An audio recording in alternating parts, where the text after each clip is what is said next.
नमस्कार, आदाब, सत श्री अकाल, जय भीम, जोहार। मेरा नाम है नवीन कुमार। आज हम आपको एक कहानी सुनाते हैं। राजनीति के राम राज्य में राज्य को राम भरोसे बना देने की कहानी। कुछ पुलिस वाले एक ढाबे पर खाना खाने पहुंचते हैं। भर पेट खाना खाकर वो जाने लगते हैं। ढाबे वाला खाने का पैसा मांगता है। पुलिस वालों को तैश आ जाता है। कुछ ही देर के बाद थाने की जीपें दंदनाती हुई ढाबे के सामने आकर रुकती हैं और इसके बाद शुरू होती है क्राइम, थ्रिलर और एक्शन से भरी एक ऐसी फिल्म जिसमें कानून पुलिस की मुट्ठी में कसमसा उठता है। लेकिन जब हम आपको बताएंगे कि यह किसी फिल्म की कहानी नहीं, सचमुच का किस्सा है, तो आपकी रूह फना हो जाएगी। उत्तर प्रदेश के मुख्यमंत्री योगी आदित्यनाथ 4 साल से कह रहे हैं कि गुंडों की उत्तर प्रदेश में कोई जगह नहीं, उनकी जगह जेल में है या ईश्वर की शरण में। योगी जी ठीक कहते हैं। गुंडों ने पहले विकल्प पर ही सही का निशान लगा दिया। गुंडों ने या तो कोतवालियों को रुमाल बना लिया और नहीं तो कई कोतवालियों में बैठने वाले गुंडों में तब्दील हो गए। कानपुर का विकास पूरे थाने को ही जेब में खोसकर घूमता था। गुंडों, मवालियों, बलात्कारियों, हत्यारों की आरामदेह शरणस्थली बन गए उत्तर प्रदेश के थाने। लेकिन जो कहानी हम बताने जा रहे हैं उसे सुनने के बाद आपके बदन में झुरझुरी दौड़ जाएगी। जरा ध्यान से सुनिएगा, क्योंकि ऐसी कहानियां आपके भी शहर, कस्बे या इलाके में घटती रहती हैं, लेकिन कोई जुबान नहीं खोलता, क्योंकि पुलिस से उलझने के अंजाम को सब समझते हैं। तो समझिए कि कैसे पुलिस वालों से खाने का पैसा मांगने पर पूरा थाना ही उसे बर्बाद कर देने पर आमादा हो जाता है। 10 लोगों का फर्जी एनकाउंटर कर देता है, हत्या की कोशिश, अवैध शराब और लूट के मामलों में फंसा देता है, जेल में डाल देता है और फिर शुरू होती है एक ऐसी जंग जिसमें इस देश का साधारण आदमी न्याय की चक्की में पिस जाता है। कहानी, जैसा कि हमने बताया, उत्तर प्रदेश की है। योगी जी ने नारा दिया, दशकों में जो हो ना पाया वो 4 साल में कर दिखाया। क्या कर दिखाया है, उसकी एक वानगी है ये। जिला एटा, गांव जसराम, थाना कोतवाली देहात। सबसे पहले पुलिस की बनाई हुई कहानी सुनिए और इसके बाद सुनिएगा हकीकत। कोतवाली में दर्ज एफआईआर के मुताबिक 4 फरवरी को पुलिस वालों को खबर मिली थी कि जसराम गांव में एक ढाबे पर कुछ अपराधी लूट को अंजाम देने की योजना बना रहे हैं।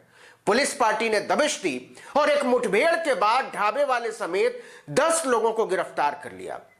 उन्होंने ढाबे से कई देसी कट्टे, शराब की बोतलें और गांजा बरामद किया। इलाके में इस घटना से सनसनी फैल गई। पुलिस की खूब वाहवाही हुई। अफसरों ने थानेदार की पीठ ठोकी। ढाबे के मालिक ने जिले और सूबे के अफसरों को कई चिट्ठियां लिखी कि पुलिस ने फर्जी कहानी बनाई है। हकीकत कुछ और है, हमारा बयान लिया जाए। लेकिन रामराज में ऐसी सुनवाई की कोई व्यवस्था नहीं होती शायद। अब सुनिए हकीकत, और यह हकीकत किसी सूत्र या किसी आरोपी की बताई हुई नहीं है, खुद पुलिस की बताई हुई है। हुआ यूं कि इस घटना के महीने भर बाद जिले के पुलिस अफसरों ने उसी थाने में छापा मारा। जी हां, पुलिस ने पुलिस पर छापा मारा। पता चला कि अलग अलग छापों से बरामद शराब की 1400 पेटियां गायब हैं। पता नहीं इतनी दारू कौन पी गया थाने में बैठकर। वैसे थानों के इतिहास में चूहों के दारू पीने के भी उदाहरण मिलते हैं। नतीजा, थानेदार इंद्रेश पाल सिंह को सस्पेंड कर दिया गया। इस घटना के बाद ढाबे के मालिक प्रवीण कुमार यादव पहुंचे पुलिस के अफसरों के पास कि हुजूर, इसी थानेदार ने तो हमारे ऊपर भी जुल्म ढाया है। अफसरों ने उन्हें भगा दिया। किसी ने सलाह दी कि आप डीएम के पास जाइए, वो सुनती हैं, शायद कुछ मदद कर पाए। प्रवीण पहुंचे डीएम विभा चहल के पास। विभा चहल को उन्होंने बताया कि वो पेशे से दरअसल एक इंजीनियर है। एक हादसे में पैरों से लाचार हो जाने के बाद मुश्किल से ढाबा खड़ा किया था, लेकिन अब तो हम बर्बाद हो जाएंगे मैडम। प्रवीण 2 साल पहले तक टाटा केमिकल्स में शानदार नौकरी कर रहे थे, लेकिन एक सड़क हादसे में उनकी जिंदगी से खुशियों का रसायन ही चला गया। डीएम विभा चहल ने तुरंत इंक्वायरी ऑर्डर कर दी। जब एटा के एडिशनल एसपी राहुल कुमार ने तफ्तीश शुरू की तो उनके रोंगटे खड़े होते चले गए। असली कहानी कुछ यूं है कि 4 फरवरी 2021 की दोपहर 2 पुलिस वाले प्रवीण कुमार के यदुवंशी ढाबे पर खाना खाने पहुंचे। खाने का बिल हुआ कोई 450 रुपया मात्र। पुलिस वालों ने 100 का पत्ता फेंका और जाने लगे। काउंटर पर बैठे प्रवीण ने लंच का पूरा भुगतान करने को कहा। प्रवीण बताते हैं कि इस पर पुलिस वाले तैश में आ गए। उन्होंने पैसा तो नहीं दिया, बदतमीजी भी की। कुछ ही देर के बाद 3 जीपों में भरकर पुलिस वाले ढाबों पर पहुंचे और मारपीट शुरू कर दी। ढाबे में बैठे लगभग 11 लोगों को वो थाने ले गए। बाद में 10 लोगों की गिरफ्तारी दिखाई गई। सब के सब 35 साल से कम उम्र के नौजवान। राहुल कुमार तो बिहार के पश्चिमी चंपारण से आए थे और अपने 3 दोस्तों के साथ बस खाना खाने के लिए रुके थे। पुलिस ने इसे एनकाउंटर दिखाया। ढाबे से अवैध शराब की बोतलों और देसी बंदूकों की बरामदगी दिखाई गई।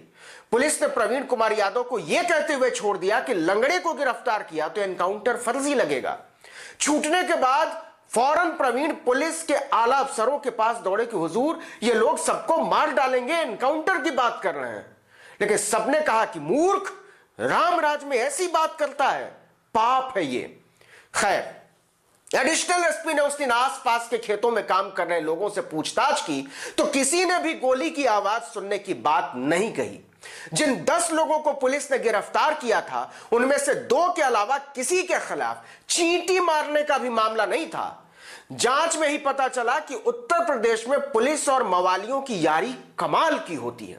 हथियारों की जो बरामदगी दिखाई गई थी उसका बंदोबस्त साक्षात थानेदार साहब ने गुंडों से कहकर करवाया था। इतना ही नहीं, इलाके के बदनाम शराब माफिया बंटू यादव ने दारोगा जी के लिए 80 लीटर अवैध शराब की बोतलों की पेटी भी भिजवाई थी, जिसे प्रवीण यादव के ढाबे से बरामद दिखाया गया। गांजे का भी इंतजाम पुलिस वालों ने ही किया था।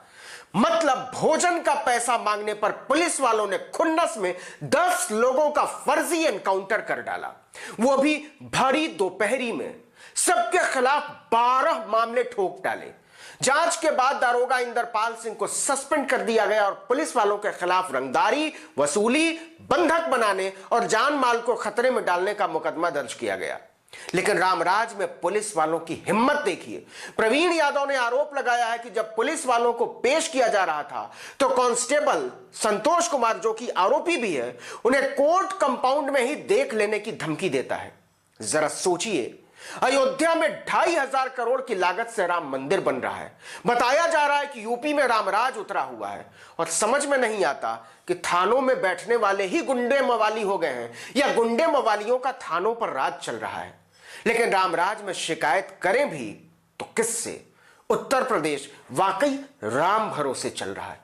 इस वीडियो में इतना ही, लेकिन अगर आपने आर्टिकल 19 इंडिया को अब तक सब्सक्राइब नहीं किया तो फौरन कर लीजिए, बेल आइकन दबाइए, घंटी जैसी आकृति लाइक कीजिए और कमेंट करके बताइए हमारा वीडियो आपको कैसा लगा। अपने दोस्तों, परिचितों, रिश्तेदारों, समूहों में व्हाट्सएप, इंस्टाग्राम, फेसबुक, ट्विटर पर हमारे वीडियो लिंक्स को शेयर कीजिए, साझा कीजिए और हमारा फेसबुक पेज आप जानते हैं आर्टिकल 19 इंडिया, उसको भी लाइक और सब्सक्राइब जरूर कर दीजिए वीडियो के साथ साथ। नमस्कार।